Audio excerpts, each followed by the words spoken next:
తుదముట్టిల్చుటే నా నియమమాయనే. నీ సన్నిధిలో నీ పొందుకోరి నీ స్నేహితుడానైతినే. ఆహ నా ధన్యత ఓహో నా భాగ్యము, ఏమని వివరించును,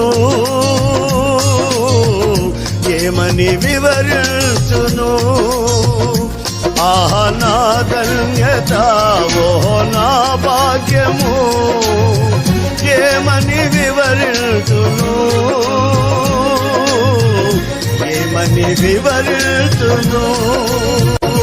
నేనెందుకని నీ సొత్తుగా మారితిని యేసయ్యా నీ